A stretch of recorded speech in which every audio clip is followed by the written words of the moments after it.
Welcome to the Death Doula Duo. I'm Sarah Kovash. I'm Jennifer O'Neill. And this is where we explore the profound mysteries of life and all things death.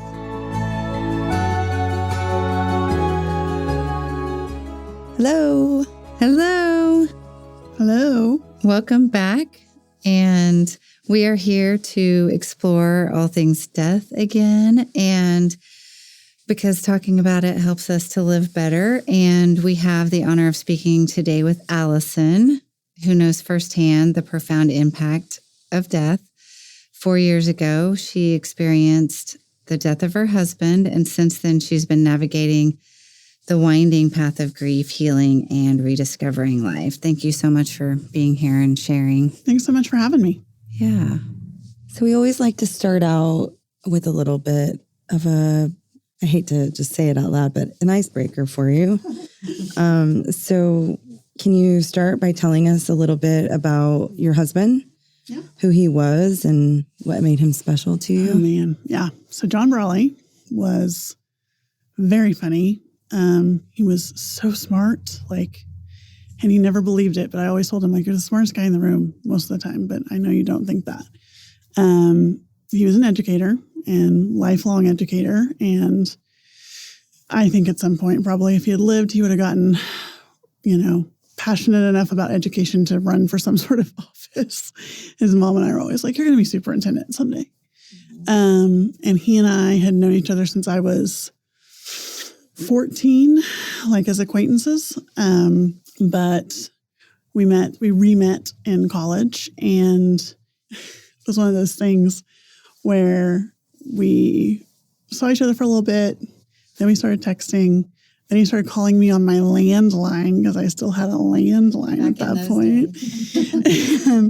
And then my thing has always been he accidentally asked me out because I had never been asked out on a proper date.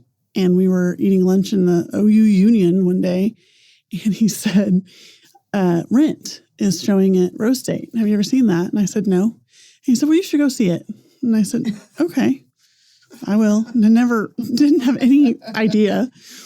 And he said, I would go see it with you. And I panicked because I liked him so much. We'd been seeing quite a bit of each other just on campus, but not officially. And I panicked so hard, and I just blurted out, is this a date? Hey, let's clarify things. Right. And he goes, why? And I said, I need to know, is this a date? And for the second time, he went, why? And I said, I'm embarrassed. I think I'm 19 at this point, maybe 20. And I go, I've never been asked out on a proper date before. He goes, oh, yeah. No, this is a date. And so... Was he just messing with you, or he just didn't... He was nervous. I still to this day don't know what that was about. But yeah, so we went on one date, and that was pretty much it. We saw each other, I remember one day he called me after work, and we were just having a normal conversation. All of a sudden he goes, and I said, what? And he said, I promised myself I was going to make you ask me to come to your house tonight, and I am on your street. I was like, well, oh well, just come on. So we just had a connection. We had an amazing connection, and we had plans, and we had things we wanted to do, and it just didn't work out that way. But I got 14 years with him, 10 years married to him, and I'm just grateful for that. Just really grateful for that. That's a beautiful story. It is. Mm-hmm. Thank you for sharing. Of course. So what happened? A lot of things happened. And I kind of have to start with my situation because I was born missing heart things and with no spleen. And so I've never really had an immune system. And when COVID hit, we worked really hard to not get sick. But I knew that I was never going to be able to go into a hospital if someone I knew got sick. So I was so just irate at people that I loved when they risked things and went out and did things. But beyond that, John had lived with diabetes for a long time, and he had been undiagnosed for a while before he found out. And I didn't know anything about, he was a biology major with an education, master's. I had no idea about science. The man could go on about black holes and quantum physics and stuff. Not my bag. I'm an English history. We were two very different people. But if I had known some of the things he was trying to tell me when we first met about his health condition, I think I would have been a little less shocked about things that went on. But he ended up falling into kidney failure in 2016 from the diabetes. And it took him a long time to even get considered for a transplant list. And about the time he was there, his liver failed. Mm. So at that point, you're on a double transplant list and everything kind of goes haywire because it's much harder to get a double transplant. And so we were working on him getting back to the double transplant list in 2020. Obviously, world shuts down. Everything's crazy. And at that point, because he had diabetes, he could not feel his feet and he broke his ankle walking. And so we worked very hard to get his ankle to heal, and it would not. So he went in to have surgery on it and to have a rod placed. And at this point, he had been, 2018 especially, he had been in and out of the hospital several times with infection and other things. And he went in to get that rod placed. He came out, it got infected. He went into the hospital. The infection was pretty bad. There was some sort of event. To this day, I don't know if it was cardiac or what they called, I think, a cytopenic cyclone at that time for the COVID, where people were just passing out in the ER. But when it all was said and done, he never got a cardiac test because he never stabilized, and he did get COVID. And the really, really horrible part for me because of my situation is that I couldn't be with him at all. I never got to go see him. I never, that was it. I dropped him off at the ER, and 22 days later, he died in the ICU by himself. And did they do video at that point? We did, and he had gotten to a point where it was just too hard to talk to me. And so about 3 days before he died, he said, I just don't think I can do this. But he did call me the day he died because they were talking to him about things like DNRs and things that were scaring him. I'm not sure he ever remembered that conversation. I don't know if he even knew that happened. But you did talk with him about. I did talk with him the last day he was alive. So he was on dialysis. We had medical people coming to our house to give him dialysis at our house 3 times a week. And the day he died, he was getting dialysis. They had been having to give him a whole lot of dialysis. And that was making me really, really, really nervous because you start doing that and things just start not working as well because it's dependent on that. And he crashed. He crashed during dialysis, and they brought him back. And I can't underscore enough. It was in October of 2020. Things were so chaotic. I could barely get a nurse on the phone. I hadn't talked to his doctor really. I was talking to his doctors that were getting the notes and stuff. But I could not. And I'm such an advocate. If I had been in the, I like to think if I'd been in the room, we would have, he would have been saved.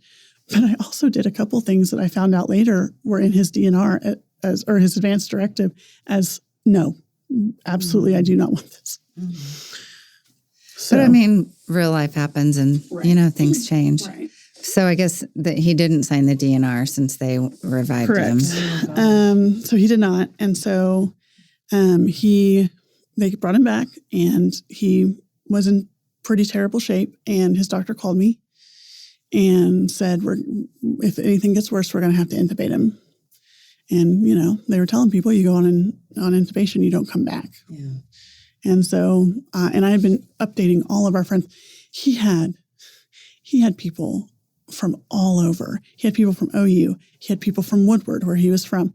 He had people from our church, people from his mom's church, his mom's friends, my parents' friends. I had so many people that had been texting me day in and day out, that I had just started making a daily Facebook post. And I remember I started my Facebook post that day with, "Loves, please brace yourself."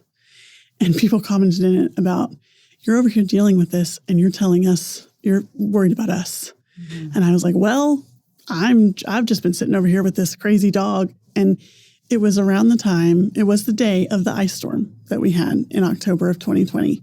So my mother-in-law doesn't have power. Was that like the 10-day or 10-day, whatever? Yeah. And so it's October 28th. I have a tree falling in my yard. My mother-in-law does not have power. John is dying. It's like, okay.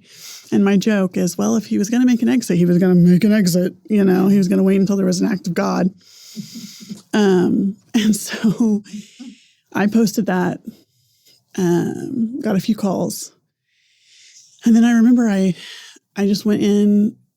The really interesting thing about John and I is that his dad had died when he was a teenager.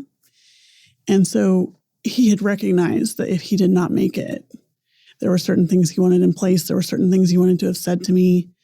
And so we spent most of the last 5 years of our relationship just saying what needed to be said and doing what needed to be done. And we went on trips and we did the thing. So there was not anything really that I felt like was unsaid between us. But I remember going in and sitting on my bed and just saying to him out loud, like, "Babe, if you need to go, go. But if there's any chance that you can fight, just stay and fight. Please just stay and fight." And his doctor called me about an hour and a half later, and they had to intubate him. So everybody gathers at my house, everybody that I'll allow, because nobody could come into my house. So it was my parents, his mom, his sister. I think that was it. And he had not signed the DNR. So they were just having to bring him back when he would code. And my sister had worked his sister had worked at the hospital. So she had an in the ICU that knew her. And they had the doctor call her. And we were on the phone on speaker with the doctor, telling her not to revive him again when he coded for the last time. And so I weirdly feel like I was with him when he went, but it's always really bugged me that none of us were there. But I've told myself, too, if we were there, they wouldn't have let us in the room with him. Right. His mom and sister went to go see him in the ICU, and it was just glass walls. I mean, they weren't allowed in. So, yeah, that was a hard time in healthcare. Yeah. I can't imagine.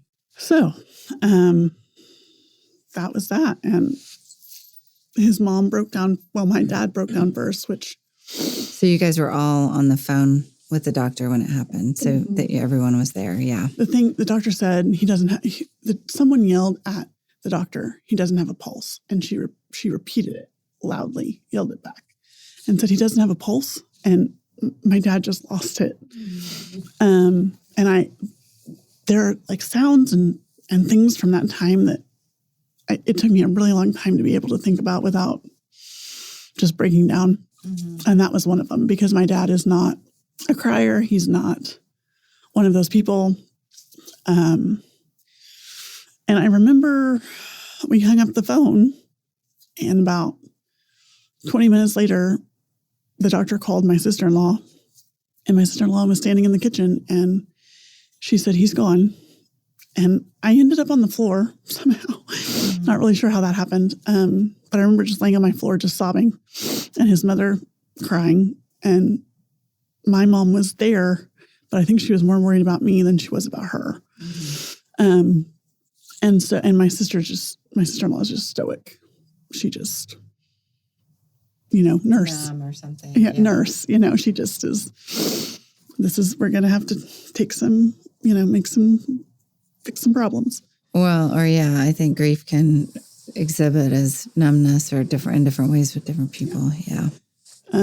So I immediately made the thing about him being on a transplant list is you're coached when you're working with his coordinator to set up a phone tree so that when he has his transplant, you can make one call and everybody else can get notified. So I had a phone tree. And I called 4 people and my entire network found out. And his sister called 5 people and his entire family found out. So, and that's about all I remember. I remember bits and pieces for like the next 3-ish, 4-ish days. But there was no funeral. There was no... Because it was during COVID. Because it was during COVID. So I was just my mom and I were just kind of alone in my house with my dog, trying to decide what to do with ourselves. So how did you handle, like, even when he was sick before all that happened? How was life for you guys? Yeah. So for someone who was so sick, he appeared pretty healthy, which kind of came back to bite me when I started telling people how sick he was, because, you get the whole, I just didn't have any idea. And, so people who weren't in our life every day, even some people who were in our life every day, it was like, where have you been? I don't know where you've been hiding, but yeah, he's been pretty sick for a long time. I even had to put something on Facebook because people were saying that COVID had killed him. And I was like, COVID was a secondary thing that killed him because he has been so sick for so long. But we did a lot of, okay, you're going to have treatment this week, this day and this day and this day. So what do you want to do on your days off? When do you want to rest? What am I going to do while you're having treatment so that I feel like I'm a whole person? But I look back now at the basically 4 years he was sick, and there are times I go, how in the world did I get through that? How did I survive that? I gave him antibiotics. There were times that I had to, like, his sister got married. We had a great night. We came home. He took off his tux and his port fell out of his chest. Oh, wow. And it was like, okay, so we've been at the church for about 8 hours today, and now we're going to go to the ER at 10:30 at night. Cool. Just things like that. So and that sounds like a big challenge. We just rolled with it. It was just one of those things that was like, we're trying to keep this guy alive. We want him around, so we're just going to try and make it work. I'm so sorry. No, you're fine. So, yeah, it sounds like you guys were able to really work through things, though, well. And did it feel stressful at the time? Or? You know how people say, like, when you're in the chaos, you don't feel the chaos? I think anytime that I really sat down and thought about it, it was like... mind-boggling. My stress levels are so high, and my cortisol levels are probably so high, and my nervous system is probably shot. Yeah. But we're fine. We're fine today. No one's gone to a hospital in like a week and a half. Like, everything's fine. You don't really have an option. You don't. And that's the thing. You just keep going. Through. And I think that was kind of where we were at. I hate to say this, but the shutdown was so good for us because it meant only, necessary things had to happen. And so only his medical appointments that were really necessary happened. And we just got to sit. It was a little bit of restful, yeah. Yeah, and we got to spend time together, and he wasn't trying to work full-time and do this, and I wasn't working full-time and doing this. And so I feel really weirdly blessed by that time that we, because we got about 6-ish months of just us time before he passed, and that was... I can see how you would appreciate that. Yeah. I personally was not one of those people upset about the shutdowns because I needed it.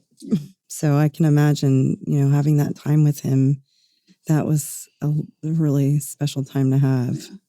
The after part where we couldn't, I couldn't get anything done because everybody was shut down. That was really frustrating. But that had to have been super frustrating. Well, and that had to be hard to not have a funeral and, like you said, not have anything to do with yourself. Beyond those first few days, how did you deal with his death? And I honestly, I really shut down. I just kind of, my mom stayed with me for quite a while, and she later, years later, was like, I'm not sure you knew when I was there sometimes. Like, I'm not sure you knew I was in the room with you occasionally. But it was a lot of just mindless television and just sitting and staring. And I also, the things that I could do online for his estate, because you lose somebody and you're the person because you're their next of kin.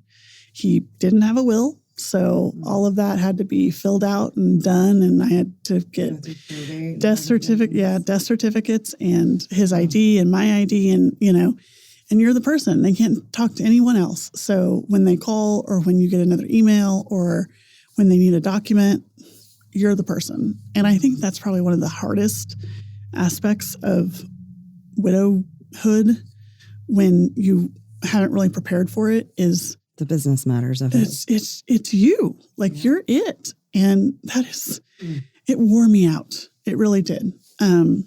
Because I also had to get his medical records for certain things. And it was like, okay, so then I'm, printing out 400 pages of paperwork that basically is like, this is how your husband died. Mm-hmm. Sorry you weren't there, but here's it all on paper.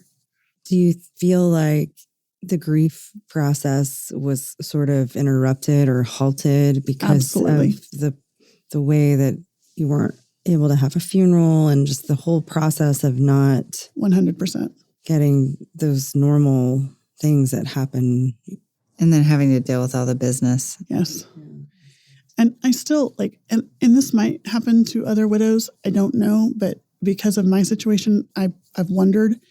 I still feel sometimes like there's just a bookmark there. Like I haven't really moved past it because we didn't really have, I don't want to say closure because there is closure there, but it's like that grief part, that, community grief part never happened. We had an online memorial for him, but I literally was sitting in my living room by myself. You know what I mean? And I did get together with a couple of his friends and go spread his ashes. So that was really the biggest part of that for me. But there are days I'm like, I haven't seen so-and-so since before John died. For a long time, I caught myself going, does this person know John died? I'm not sure. They're not on Facebook. I sent them a card, but I'm not sure if they're still living where I have their address at. Mm-hmm. And I would run into people for a couple of years afterward and they would say, hey, how's John doing? And it would be like, oh my God, we're going to have this conversation in the, entryway of this quick stop, so it's really hard. Yeah. Yeah. So do you think that your identity has shifted? Absolutely. 100%. Yeah.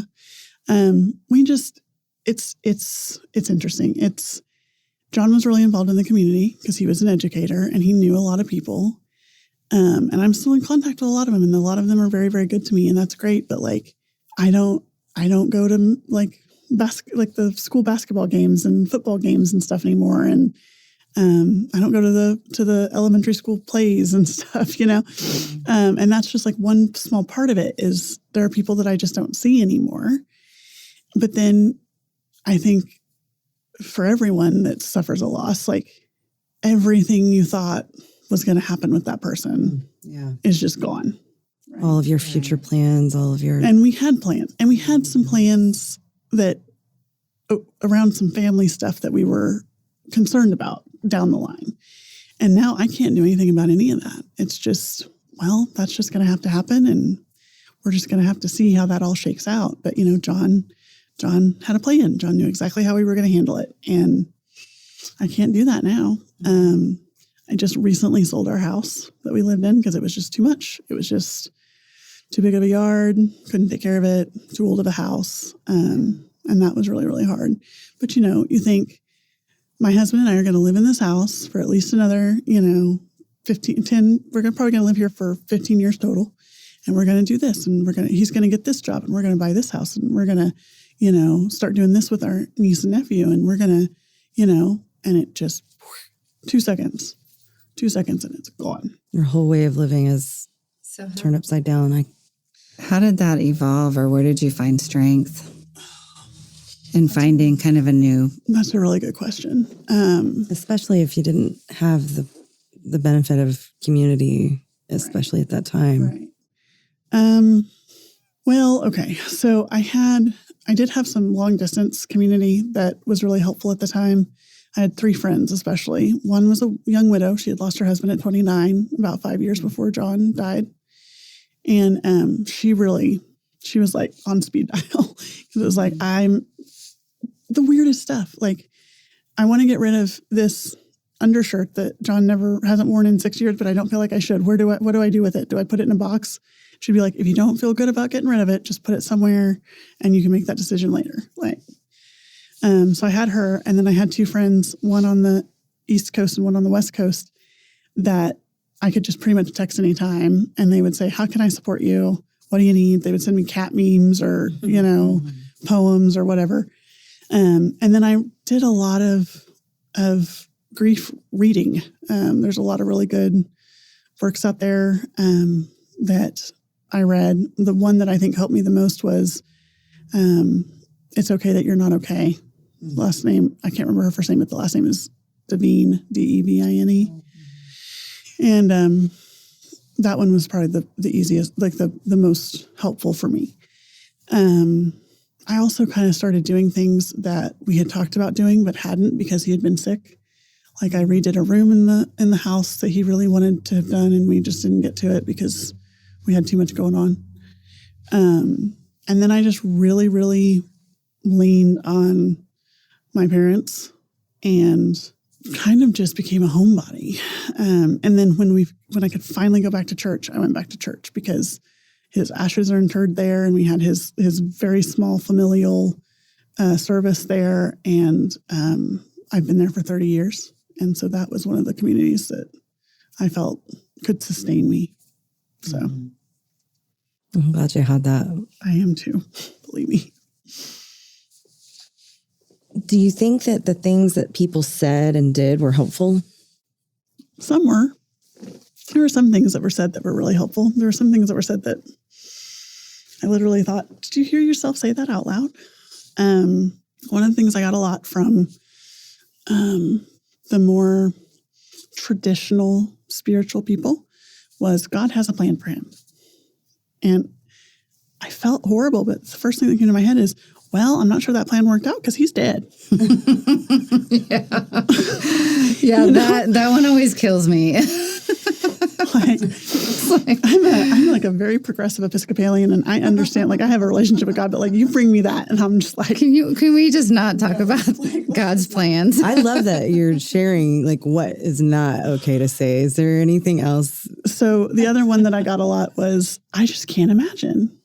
Or I just, well, but you, here's the thing, you are fluent in grief and emotionally intelligent. These people go, oh my gosh, I just can't imagine. Like, how are you? Stop. I don't even know how I am. Yeah. And I'm glad you can't imagine, because I couldn't imagine either. And then my husband just went off and died. So thank you very much. Now I have to imagine. Exactly. I've been forced to imagine. And you say, oh, I'm doing okay. And they go, you're going to be just fine. Okay, thank you. Obviously, this is platitude. That's the thing. You can tell when it's platitude, and you can tell when it's somebody that's very genuine. Even just last summer, I went to my 20th high school reunion, and there's a guy there that I went from literally first grade to 12th grade with. I don't know him that well, but we've known each other forever. And so many people at that night had been like, because we hadn't seen each other forever. So, do you have kids? Do you have a husband? Like, what are you doing now? And it's like, and I just started. I was so over it that I just started going, well, I had a husband. He's dead. We were child free by choice. We didn't want to ever have kids. Thank you. Like, what else do you say? And it makes people so uncomfortable. But you quit leading with that. You know, maybe I'm queer. Maybe I have had 4 miscarriages. Like, quit. Maybe I'm on my 5th divorce. Yeah. I mean, those are valid things to consider. But this guy came up to me and he said, hey, Alison, it's really good to see you. How are you doing? And I said, oh, I'm doing pretty good. And he put his hand on my shoulder and he said, how are you really? Because I know it's been rough. And I was like, it almost made me cry. And I was like, oh, okay, let me tell you how I really am. That's that's comforting. Yeah. It's just, somebody has the bandwidth to actually be there with you. Yeah. Well, and then did you feel like you found strength in sharing your story? And yes. And that's one of the things, That's why I kind of wanted to be here tonight, because I have made so many people so uncomfortable, and I'm aware of that. Well, it's actually something we talked a little bit in the restroom. Funnily enough, the goal is, it is an uncomfortable thing, and so the goal is to get people comfortable about the uncomfortableness of it. Yes. Yeah, destigmatized. Yeah, like people who are grieving cannot get great support if they don't feel like they can talk to anybody about it. Sure. And honestly, right, full-heartedly. Yeah. And so I just started putting I had shared everything about his health, everything about his death on Facebook, and people had been there for that. And I just started talking about how hard it was to live without him.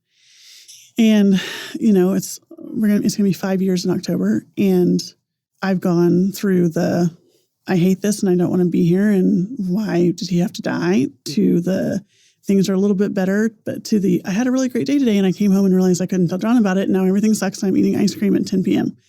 That kind of thing. And then I started dating again, and I met this man who is a wonderful man, and we're together, and he shares space with John. Like, one of the first things he said to me one time was, I said something about, I hope I don't make you uncomfortable talking about John, because that's going to happen for the rest of my life. And he said, sometimes the way you talk about John, I wish I had been married to him. And so that's so sweet. An amazing person. He's such an amazing person. That makes me a little teary-eyed. I could not have gotten That's luckier. amazing. That's so important. I can't imagine being a widow and the challenges that would bring with a new partner, because he was so important to you, and he's always going to be somebody you talk about. And so to find somebody who's obviously confident and comfortable enough with themselves to give you the space to do that, way to go. Way to go. Well, and what's funny is on my dating, talk about uncomfortable, on my dating app profile, like the first thing was, I had a husband. He is dead. I still love him. If you cannot deal with that, please do not send me a message. And my friend, who's a widow, who had helped me set up my profile, she was like, that's pretty out there. And I was like, listen, I'm not dealing with it. I'm just not dealing with it. And so I've gone through all that, and then selling the house. And I have just been very, very frank about, like, when my boyfriend and I went on our first trip, it was a trip that John and I had taken quite a few times. And it was like, we went out there, I got a flat tire on the way out there, which John would have been like, call AAA. And he jumped out and fixed it and took care of me. And we went out there and we went to some of the places that I always went with John. And I posted a picture and said, I should just do oh my gosh, we went on a trip and we had such a great time. But I've learned that life is full of nuance. And so I'm going to tell you guys that it has been so nice to be, in the places that I love, with someone that I love, and being taken care of. But I have also been sad all weekend, because I thought that I would be doing this with someone else for the rest of my life, and he's not here. And so, I have cried. The joke for a long time with my boyfriend among my friends was, if you go 72 hours without crying in front of him, we'll get you a pizza. It was like, it'll be like, book it. Like, you get the little stars. He's able to hold space for that, though, it sounds like. And take the joy with the tears. Yes. And that was really, really important. And I think that makes people really uncomfortable. I think the fact that I still talk about John, even though I talk about him just as effusively, is weird for people. And I think that I really do bring out kind of the ugly sometimes. And I'm like, this is not a fun thing. And you don't move on. You kind of move forward. I like the honesty. I like the authenticity. And we need more of that when it comes to death. We really do. And yeah, I feel so blessed that you came on and shared everything with you. I mean, it is important. Can I ask you, I almost want to say what I imagine that you think. I don't think that you think that John had a good death. So I saw that question and it's very layered, because John went to sleep and never woke up. he didn't suffer for years and years and years with kidney failure. He didn't have to decide to quit dialysis and know day by day that he was going to die. And he didn't have to worry about me watching him die. I think there were parts of the process to getting to the death that were probably terrifying for him. I know they were. And he was lonely and he was scared. And I hate that. But really, I think for most of us, John's death was not good for us. And it was harder for us. But his actual death was probably easier for him than it would have been if he had survived, had to get rid of the COVID, the infections, relearn how to walk, etc. And then probably be told he wouldn't be a transplant candidate. So he would know that he was just 37 and on dialysis until he died. And I was going to have to watch him die slowly, which is what his mom had to do with his dad. And he just was hell bent against that. And so he made a choice. I mean, to some extent, that is an amazing perspective. And I mean, I've thought about it a lot because for a long time I was just really angry. I was just really, really angry. Like, how could this happen? And we were so close. And so your perspective has evolved over time. Do you think that, what a good death means to you has changed? Probably. Or if you ever even thought of Right. in that term. I have, because he and I talked about that with our dog, because he wanted death with dignity for her. And I was like, but she's my baby and I hate it. But he was like, listen, let's not let her suffer. Let's just let her die with dignity. And so we did that, and he was correct. He was right about that, which was what we said to each other. You're right about that. But I think, and I've always, because of all my health stuff, have always just known I was going to die like any minute, which I hate to say that, but that's always been a real concern for me. I've been very risk averse for most of my life. And knowing what I've gone through, what I've come through, and what I've survived now, and like knowing that I'm about to turn 40, next year, it's like, that's nothing. 40's nothing. 40's the new 20. Like, I'm so excited to see 60. Like, I do think him dying at 37 really changed my perspective about how, like, aging and what age does, and being grateful for age. But I do think a good death probably still is very old, alone in your bed, or with someone you love in bed, in the middle of the night, and you just don't wake up. So, and because John got that, I'm okay with that. Oh, yeah. Yeah. Well, just as a last question, if you feel, if John were to be able to send you a message, do you have an idea of what he might say? Actually, I have talked to him through a medium. And his biggest thing was, I'm just so sorry this happened, but you're going to be okay. And I was so glad I was able to do that. He also sends little boops. Like, I've been kind of nervous about this today, and I was sitting somewhere where I couldn't get the music to turn off, and I was having a kind of sensory overload, and our wedding song came on, and I was like, well, okay. Guess you wanted me to hear that, sir. I talked to him a lot. And so I have a tattoo that's his handwriting and a serotonin molecule and his signature, because he always just said, I want you to be happy. Whatever happens, I just want you to be happy. And his motto, I even had a memory on my Facebook about it today, was happy wife, happy life. And he always, when I said I love you to him, he said, I love you more, my heart's bigger, because biologically he was bigger than me, so his heart was actually bigger. And so that's what I have tattooed on my arm. And it's just a reminder to me that, like, he just wants me to be happy. So whatever I need to do to be happy, even though he's not here, I just need to make those decisions, because he's not, I hate it, but he's not coming back. Yeah. So moving forward for me looks like making the best decisions from a happiness standpoint that would make John proud of me. I love that. It's so beautiful. Thank you so much for sharing. Yeah, thank you so much. Thank you so much for having me. I love this, and I'm so grateful for you guys that you're doing this, because people need to know, like, you can talk about this stuff. It's not off, it's not taboo. So Good job. Thank you. Thank you so much. I really do hope that at some point we can take this uncomfortableness away from it. Why do we have to be uncomfortable to see someone grieve? Mm-hmm. It's kind of baffling, but yeah, sorry. That was just an added thought. Well, thanks everyone for listening, and stay tuned where next time we'll continue to talk about death. Yes.